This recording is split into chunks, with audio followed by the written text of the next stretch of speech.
Jaringan dewasa atau jaringan permanen? Assalamualaikum teman-teman, annyeonghaseyo, apa kabar semuanya? Di video kali ini kami akan membahas tentang jaringan dewasa atau jaringan permanen. Sebelum itu, kami ingin berterima kasih kepada Bapak Rohmatul Umam, guru biologi kami yang terganteng dan terkece.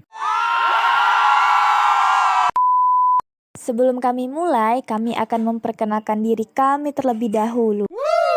Hai, kami dari kelompok 1. Perkenalkan, nama saya Niza Octaviona. Hai, saya Sakila Anantastorus. Nama saya Adityansa. Perkenalkan, nama saya Supardi. Jaringan dewasa.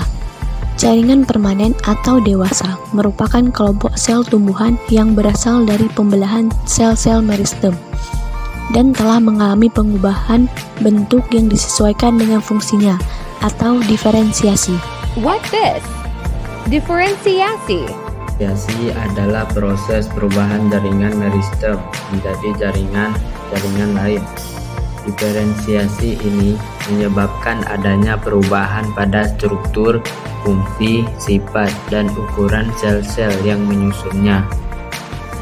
Ciri-ciri jaringan dewasa yaitu tidak melakukan aktivitas perbanyakan sel-selnya berukuran relatif besar daripada sel-sel meristem. Sel-selnya sudah mengalami penebalan dinding sesuai dengan fungsi. Terdapat ruang antara sel-selnya, memiliki vakuola yang besar sehingga mengandung sedikit sitoplasma dan merupakan selaput yang menempel pada dinding sel. Terkadang selnya telah mengalami kematian. Nah, teman-teman udah tahu belum kalau misalkan jaringan dewasa itu ada beberapa tipe? Kita akan bahas satu persatu tipe-tipenya. Yang pertama, berdasarkan jumlah tipe sel penyusunnya. Ini terbagi menjadi dua. Pertama, jaringan sederhana. Yang kedua, jaringan kompleks. Jaringan sederhana adalah jaringan homogen yang hanya terdiri atas satu tipe sel. Contohnya adalah jaringan parenkim, kolenkim, dan sklerenkim. Sedangkan jaringan kompleks adalah jaringan heterogen yang terdiri atas dua atau lebih tipe sel. Contohnya adalah epidermis, xilem, dan floem.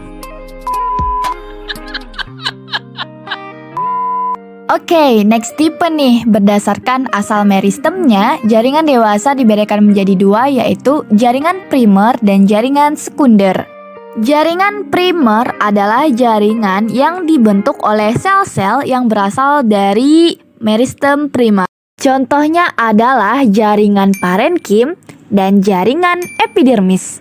Jaringan sekunder adalah jaringan yang dibentuk oleh sel-sel yang berasal dari meristem sekunder. Contohnya adalah kambium. Oke, the last type. Jaringan dewasa berdasarkan fungsinya, yaitu jaringan pelindung atau epidermis, jaringan dasar atau parenkim, jaringan pengangkut vaskuler, jaringan penyokong, penguat, dan jaringan sekretoris. Wow. Oke, Cinggu. Itu tadi jaringan dewasa atau jaringan permanen. Ternyata setelah kita lihat jaringan dewasa ini cukup rumit ya. Kayak hidup kamu. Oke, mungkin sekian dari kelompok kami. Kami mohon maaf jika ada banyak kesalahan karena kesalahan itu datangnya dari setan, bukan dari kami. Oke teman-teman, wassalamualaikum warahmatullahi wabarakatuh.